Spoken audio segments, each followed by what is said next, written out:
think I just stuck my butt in the camera. Hi everybody, this is Amanda with Brownie Stitch Love, and I'm actually choosing a new recording spot today because the lighting and everything in my study is not so great. So what we're doing is I'm in the corner of my dining room, and I have my assistants to make this happen. It's been about a little bit over a month since I've done the video. Sorry guys. I've just been real busy with school, and I've had a ruptured eardrum and having lots of problems with some ear infections and things, and my kids are sick. Come here. Come here. Spin, spin, spin, spin. My darling daughter's just got a holiday dress she's trying on. Look at the sparkles in that video. Oh well. Chop, chop. Away you go. Alright. They are actually going to help me get this whip video done so I can show you guys the progress and everything that I'm doing. So what I'm going to do, instead of just, I'm just going to get right to it and show you guys my whips and everything I've got going on cross-stitching. I am in my last week of school, so there is a stitcher's tag going around. I wrote down the names that's going around, so I'm going to try to do it, and I'm going to try to do the stitchy spot tag because, you know, I could probably scoot this forward. This wingback chair is normally one of my favorite stitchy spots, but it's normally in my family room, and my family room had to get reconfigured because we got the tree up. Now it's up, it's not lit up yet, and the decorations are not on it. We're actually letting it air out a little bit to fluff. Okay, so assistant number 1, Sam. Alright. This is the pattern. It's by Needle Treasures. It's called Historic Lighthouses. I am actually working on this pattern right now for my sister. I started it in April, and in addition to that and going to school, this is how far I've gotten. Ooh, I cannot believe that just happened. It did. The magnets got stuck to that crate thing. Okay. My helpers are here. Okay, this is the progress that I've made. I am currently actually finishing up the back stitching on this lighthouse. What's it called, Sam? You can see it, I can't. This one.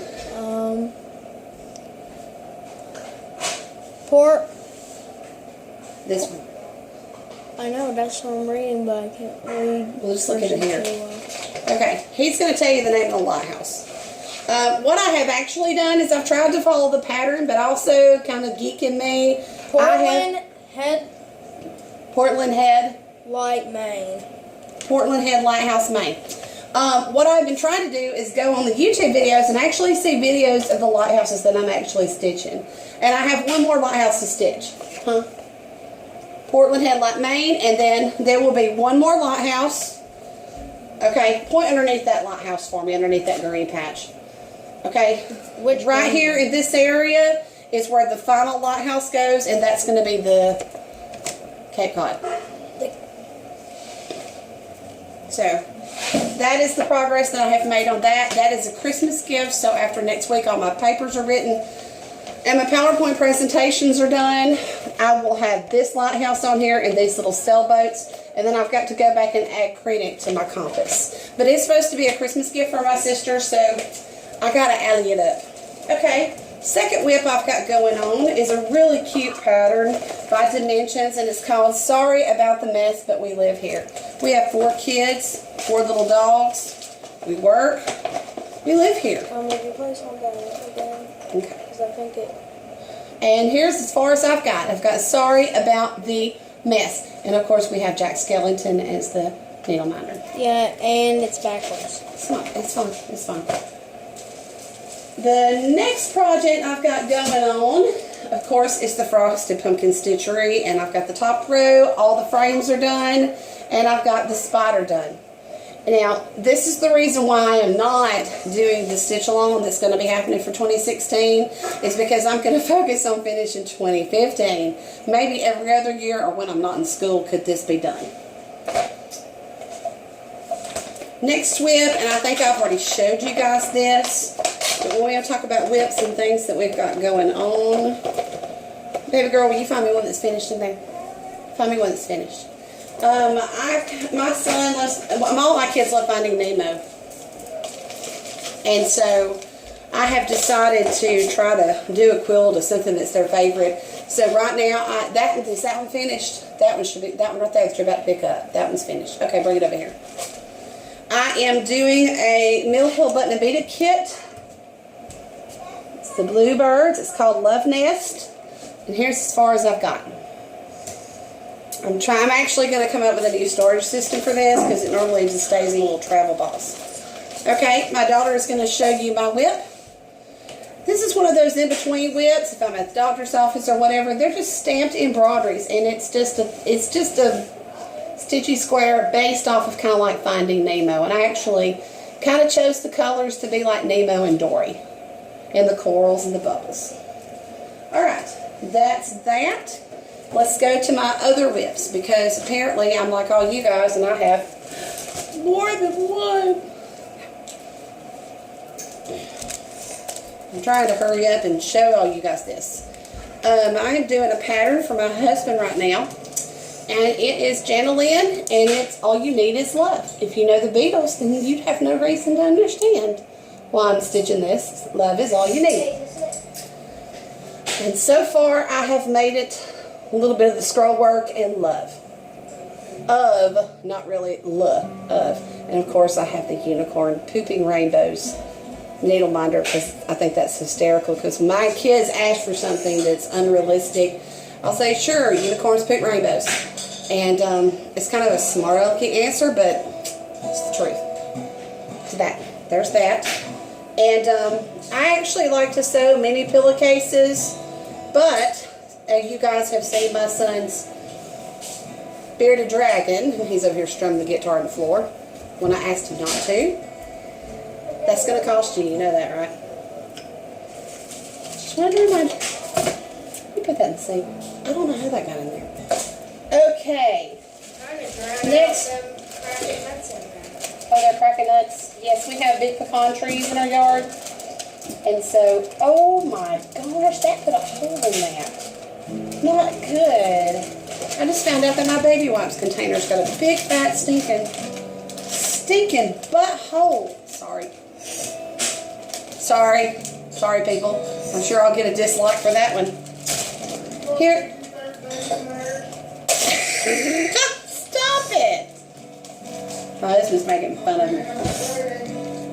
Okay, this is one of my other whips, and it's a little felt kit. And basically what I've done with it is just cut the pieces apart.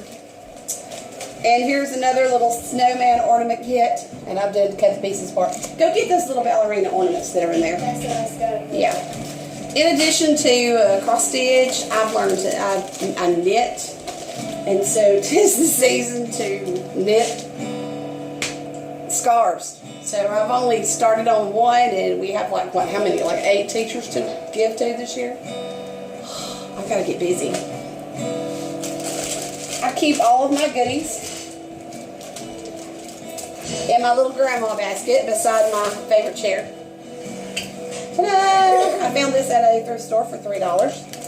The frames were not glued, and so what I actually did was I put them back together.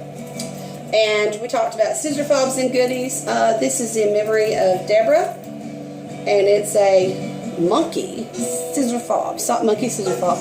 I strung the beads together with really high strung fishing line because I'm a redneck girl. And the sock monkey charm is from the jewelry collection at Hobby Lobby, and the scissors are from Hancock Fabric, because I went there the other day and spent tons of money, and I'll tell that about it too. Alright, Diva, show those. Tell them what they are. My niece spent many years as a ballerina, and so I had a beading kit for Christmas ornaments, and so the other night I kind of sat down and started stitching. I did floss too, but I sat down and I made beaded ornaments. So show them. Put them in front of the camera. Come on. She's not going to do it. It's a little beaded bodice that you do, and then use the pink ribbon as the waistband, and then you attach the rose and the stone, and of course you have the glittery tutu that goes on there as well. And Renee's going to show that one. I think they're actually quite cute. There was a kit of 4, and I gave one away to a friend of mine. Her daughter's big into ballet, I'm saving one for my daughter, and I'm giving the other two to my niece for her Christmas tree. As you can tell, Mr. S here is learning how to play the guitar. One of my acquisitions was a kit, You Are the Apple of My Eye. This was a Hobby Lobby clearance thing. If you know scripture, you know that God, loves us like the center of his eye, apple of his eye. So I just love that. As far as stash positions, I can't talk. I have a few things, and I'll try to have that in another video. But one of my favorite goodies that's come is the ornament issue and this recent December 2015 issue, because I love it. It's got an article about frosted pumpkin stitchery in there. What else we got going on? Y'all have already seen this, but this is my other portable stitchy thing that I put ornaments in. Okay, storing my kits. I wanted to do a thing where I showed you how I store my kits, and how huge that is, and how awesome it is, and how bulky it is, and how it gets on my nerves. So let me do that real fast before this video shuts off. This is currently the box that I'm using for my lighthouse kit. Now, I do scrapbooking, and so I had a lot of scrapbooking paper containers. And what I ended up doing was finding a Pullman suitcase and putting all of my scrapbooking stuff in that. Believe it or not, it's easier to manage than picking up a really heavy box full of paper. So what I did was I went on Joann's when they had a 50% off sale, spent so much, had free shipping, and I bought the storage cart that holds all of these. And in it I have whips or upcoming whips. Currently right now I have an art bin satchel that has my Hobby Lot, my frosted pumpkin in it. I have another container that shows some of my other whips. And some of these I keep in Ziploc baggies and keep them in my basket right beside my chair. This is my wingback chair. It's the perfect height for stitching. Dogs can jump in your lap. I have a footstool that goes with it. I can prop my feet up, to really rest and everything. That works. And then I also have an aunt light. And I will show you my stitchy spot and the stand that my husband made. I wanted a, what did I want? A Lowry stand. I wanted a Lowry stand, and I knew that my husband's a welding and machinist, and I knew that he could make that. So in my next video, I'll try to show it to you, my stitchy spot and what he did, and then my birthday, Mother's Day present of the stand, and also of my, seriously, Clay? Seriously. Sorry. Lie. It doesn't matter. You're still making noise, and it ticks me off. Yeah. Good Southern woman yelling at her kids on a YouTube video. Okay, so I have two stitchy spots, and next time I do a video, I'll try to show it to you, but right now I'm burning up. I am in my dining room. We have two curio cabinets and a china cabinet and a buffet, and of course a table that seats 8 people in here, and so I've had to shove my wingback chair in the corner. And as you can tell, I love roosters, so maybe I should be Rooster Stitch Love instead of Brownie Stitch Love. Also, we adopted a new pup. My husband is so happy. He's so thrilled. We gave away our basset hound today. It was a very hard decision. But he's going to go to a home of people who really love him. They were actually planning on moving him inside, and I'm like, whoo, more power to him, because when he comes in my house, he runs through our breakfast nook and knocks over the chairs. So that doesn't happen. But I was given a dog. Hey, Renee, bring Bailey. We were given a little dog, and she is a schnauzer. She's not a miniature as far as I can tell. She's 6 years old, and the family, we've known them for years, and they know that we like little dogs. And so they were no longer, they were no longer in home anymore. And so I really wish I had done that on the dress. And so we decided to adopt Bailey. And her name is Bailey, and so far we call her Baby. Say hello. Say hello, I'm 6 years old. And I'm so sweet. So sweet. As many of you knew, you got to hear about Georgia. Georgia has moved on to greener pastures because she was very not getting along with the smaller dogs. Was she, Bubby? And you've met Vladimir, so here's Bailey. You've got to meet Bailey, so know that we have Bailey, Brownie, Laddie, and then we have Bella the Chihuahua that mostly stays outside because she has some bad habits. But we have these 4 pups, so maybe I need to change my name to 4 Pups Cross Stitch. Who knows? 4 pups, 4 kids cross stitch. It's good to see everybody. Hope you have a wonderful stitchy week. Hope you get to watch this video, and hopefully if you'll give me 1 week, you'll get to see another video. Take care, and God bless.